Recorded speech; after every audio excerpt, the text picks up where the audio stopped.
नमस्कार, देश प्रदेश में आपका स्वागत है। मुंबई से मैं हूं पूजा भारद्वाज और दिल्ली से मेरे सहयोगी सौरभ शुक्ला हमारे साथ जुड़े हुए हैं। शुरुआत कर रहे हैं राजनीतिक हलचल के साथ। एलजेपी के 5 सांसदों के बगावत के बाद ड्रामा जारी है। अलग हुए गुट ने सबसे पहले चिराग पासवान को संसदीय दल के नेता पद से हटा दिया, फिर राष्ट्रीय अध्यक्ष पद से उन्हें हटाया गया और सूरज भान को कार्यकारी अध्यक्ष चुना गया है। इस बीच जवाबी कार्रवाई करते हुए चिराग पासवान ने जो 5 बागी सांसद हैं उनको पार्टी से निकाल दिया है। और ऐसे में सवाल ये उठ रहे हैं कि तकनीकी तौर पर अगर अध्यक्ष चिराग पासवान नहीं है पार्टी के और 90% से ज़्यादा अगर पार्टी उनके साथ नहीं है तो क्या जो उनका फैसला है वो मान्य होगा। इस बीच इस नए घटनाक्रम को लेकर चिराग पासवान के समर्थकों ने आज पटना एलजेपी दफ्तर में हंगामा किया, तोड़फोड़ की, साथ ही वहां लगे बागी नेताओं के पोस्टर पर कालिक भी पोत दी।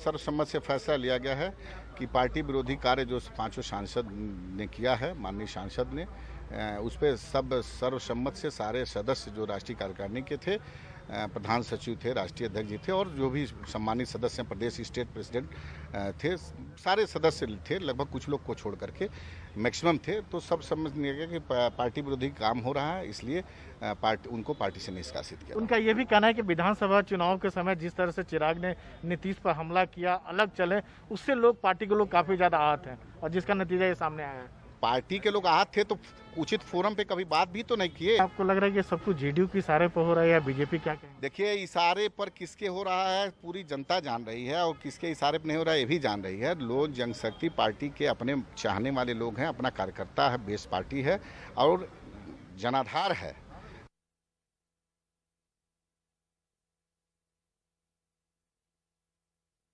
जो रामविलास पासवान जी का उसूल था, जो विचारधारा था, जो संकल्प था, जो सपना था, उसको ये लोग चकनाचूर कर रहे थे। तो ऐसे ही लोग आज कालिक पोत रहे हैं। इनके मुंह पर आप देख लीजिएगा, कुछ दिन 2-4 दिन रुक जाइए, खुद वहाँ की बिहार के लोजपा और बिहार की जनता कालिक पोत देगी।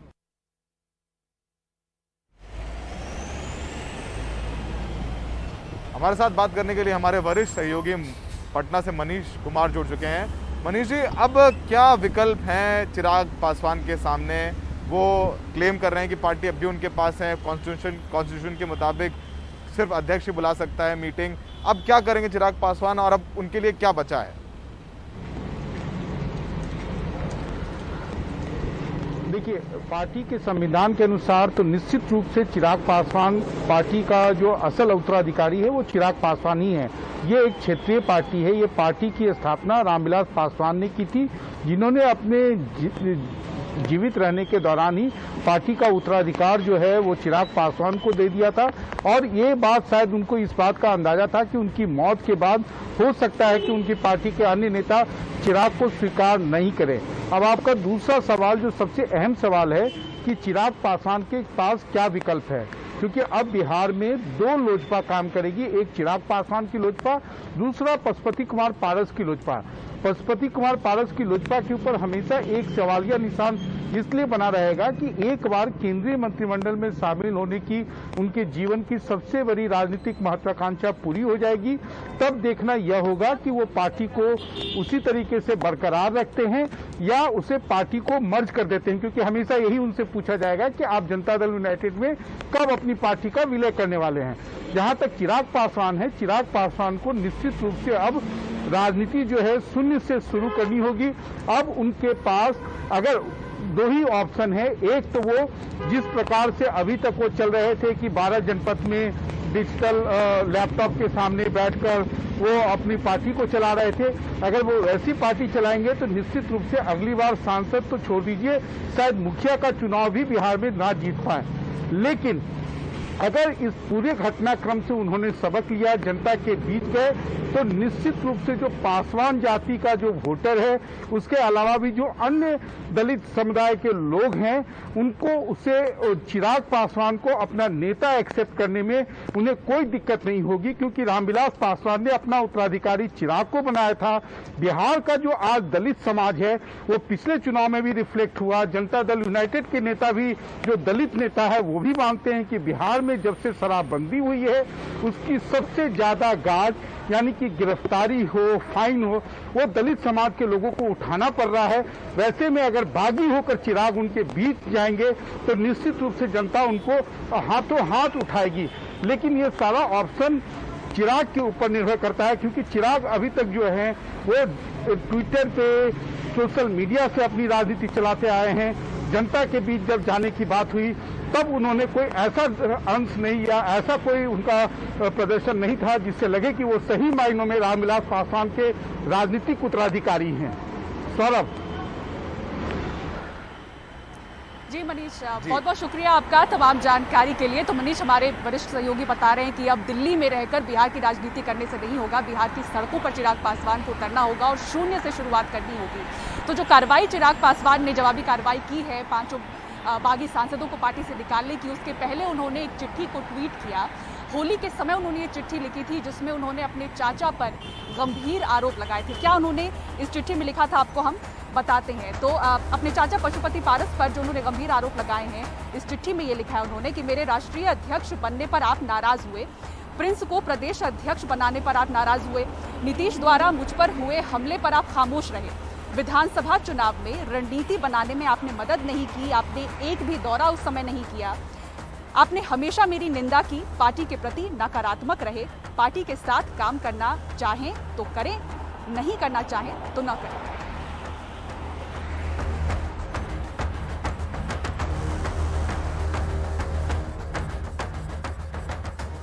बीएसपी के करीब आधा दर्जन बागी विधायकों के समाजवादी पार्टी के अध्यक्ष अखिलेश यादव से आज मिलने से उत्तर प्रदेश में सियासी पारा अचानक चढ़ गया और ये कयास लगाए जाने लगे कि बागी विधायकों का ये गुट समाजवादी पार्टी में अपना भविष्य तलाश रहा है। समाजवादी पार्टी के लोगों का कहना है कि चूंकि पार्टी का सियासी भविष्य अच्छा है इसलिए दूसरे दलों के लोग उसकी तरफ देख रहे हैं। समाजवादी पार्टी दफ्तर पे आज करीब 11 बजे अचानक भीड़ बढ़ गई। बाहर बड़ी तादाद में कार्यकर्ता जमा होने लगे और बड़ी तादाद में मीडिया वहां तैनात हो गया। खबर थी कि आधा दर्जन से ज्यादा बीएसपी से निकाले गए विधायक नया ठिकाना समाजवादी पार्टी में तलाश रहे हैं। बाद में उनके प्रवक्ता असलम रायनी ने इसकी जानकारी दी। अभी हम लोग 11 निष्कासित विधायकों के संख्या हो चुकी है बसपा के, और यदि वो 12 हो जाते हैं तो हम लोग अपना एक दल बनाने का प्रयास करेंगे, जिसको हम लोग विधानमंडल दल का नेता लालजी वर्मा को हम लोग चुनेंगे। अभी हमारे साथियों ने जो मुलाकात की है, उन्होंने ये जरूर कहा है कि बहुत ही अच्छा रहा और बहुत सम्मान दिया है। बहुजन समाजवादी पार्टी यूपी की अकेली ऐसी पार्टी है जो अपने 50% से ज्यादा विधायकों को पार्टी विरोधी गतिविधियों के इल्जाम में निकाल चुकी है। वैसे ये संख्या 61% तक होती है। 2017 में बीएसपी विधानसभा की 19 सीटें जीती थी। अंबेडकर नगर सीट उपचुनाव में हार गई। फिर 2 एमएलए रामवीर उपाध्याय और अनिल सिंह निकाले गए। फिर राज्यसभा चुनाव के वक्त अखिलेश से मिले 7 एमएलए निकाले गए। पिछले हफ्ते एमएलए रामअचल राजभर और लालजी वर्मा निकाल दिए गए। इस तरह कुल 18 विधायकों में से 11 विधायक पार्टी से निकाल दिए गए। लालजी वर्मा इस वक्त बीएसपी के विधायक दल के नेता थे। वो 1991 से पार्टी में थे। रामअचल राजभर पार्टी के प्रदेश अध्यक्ष रह चुके हैं। वो मायावती की 4 सरकारों में उनके मंत्रिमंडल में मंत्री रहे हैं। बागियों का ये गुट उन्हें ही अपना नेता बताता है। कोई रिस्पांस नहीं मिलेगा तो मैं पूरे प्रदेश में घूमकर अपने लोगों के बीच में बैठकर, जिनका हमेशा हमें जन समर्थन मिला है, उनके बीच में बैठकर उनसे राय मशवरा करके तब हम कोई डिसीजन, कोई फैसला लेंगे। मायावती एक बार ये कह चुकी हैं कि अगर जरूरत पड़ी तो समाजवादी पार्टी को हराने के लिए वो बीजेपी का भी साथ दे सकती हैं।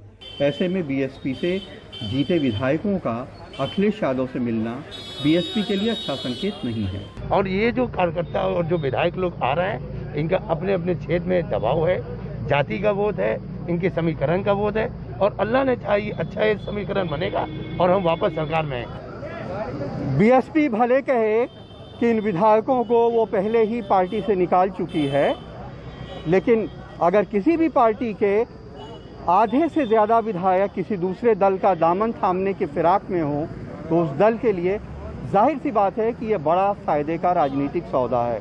लखनऊ में कैमरामैन राजेश गुप्ता के साथ कमाल खान, एनडीटीवी इंडिया। पिछले साल देश की राजधानी दिल्ली में हुई हिंसा के मामले में 3 छात्रों को, आसिफ इकबाल, दिव्यांगना कलीता और नताशा नरवाल को दिल्ली हाईकोर्ट ने बेल दे दी है। बेल देते वक्त दिल्ली हाईकोर्ट ने कहा कि प्रदर्शन करने के संवैधानिक अधिकार और आतंकवादी गतिविधियों के बीच की रेखा है जो कि राज्य के दिमाग में मिटती जा रही है। देखिए ये रिपोर्ट। शांतिपूर्ण विरोध प्रदर्शन का हक गैर कानूनी नहीं है और आतंकी कार्रवाई नहीं है। भड़काऊ भाषण और चक्का जाम यूएपीए में आने वाले अपराध नहीं है। कॉलेज छात्रों के प्रदर्शन से हमारे राष्ट्र की बुनियाद कांपने नहीं लग सकती। यूएपीए आम अपराधों के लिए नहीं है। ऐसा लगता है जैसे असहमति को दबाने की फिक्र में राज्य के दिमाग में वो रेखा कुछ धुंधली होती जा रही है जो विरोध के संविधान में प्रदत्त अधिकार और आतंकवादी गतिविधियों के बीच होती है।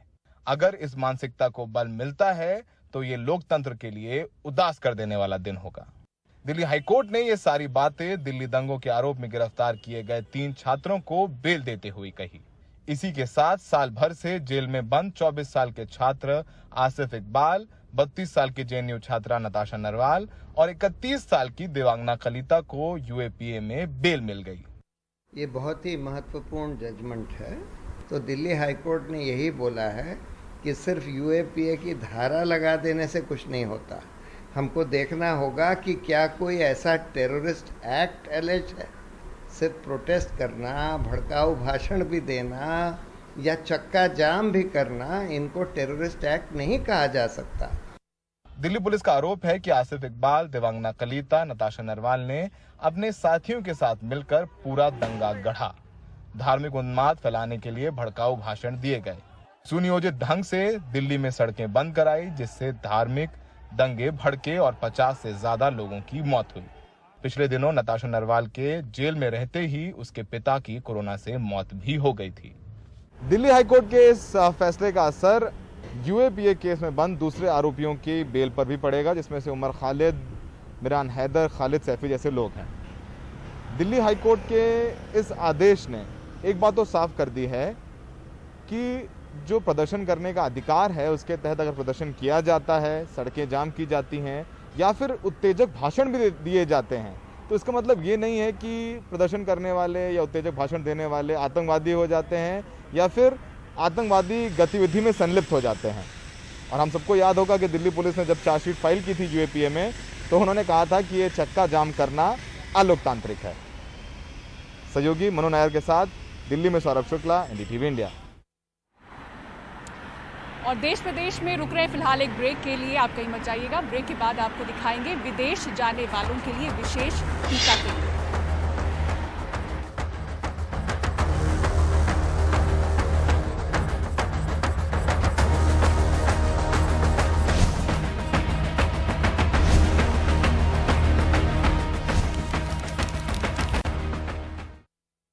राहत भरी खबर है उन लोगों के लिए जो पढ़ाई या नौकरी के लिए विदेश जाना चाहते हैं या फिर जो विदेश में रहते हैं और भारत आए हुए थे। ऐसे लोगों के लिए दिल्ली में विशेष टीकाकरण केंद्र बनाया गया है। इस केंद्र में 28 दिन बाद कोविशील्ड की दूसरी डोज लगाई जा रही है, जबकि देश के अंदर 84 दिन बाद ही कोविशील्ड की दूसरी डोज लगती है। नई दिल्ली के मंदिर मार्ग का सरकारी स्कूल, यहाँ उन लोगों को टीका लग रहा है जो पढ़ाई या नौकरी के लिए विदेश जाना चाहते हैं या फिर खुद बाहर रहते हैं। ऐसे लोगों को 28 दिन बाद कोविशील्ड की दूसरी डोज लगाई जा रही है, जबकि नियत अवधि 84 दिन की है। आयरलैंड में निजी कंपनी में काम करने वाले गुरप्रीत सिंह और उनकी पत्नी मार्च महीने में दिल्ली आए। मई में दोनों पति पत्नी ने कोविशील्ड लगवाई। अब दूसरी डोज जल्दी लग जाने से खुश हैं। इमिग्रेशन लेवल पे ही एक कंप्लायंस है और इसमें अगर आप कोविशील्ड, अगर आप फुली वैक्सीनेटेड नहीं हो and vaccination has to be only Covishield. So once you are done with both of the vaccinations, then only you are eligible to travel abroad. Covishield की दूसरी डोज 22 साल के समरदीप ने भी लगवाई है। दिल्ली के ईस्ट किदवई नगर में रहते हैं और कनाडा जा रहे हैं होटल और रिजॉर्ट मैनेजमेंट में पोस्ट ग्रेजुएट करने। कनाडा में ऐसा नियम नहीं है, लेकिन एहतियातन दोनों डोज ले ली हैं।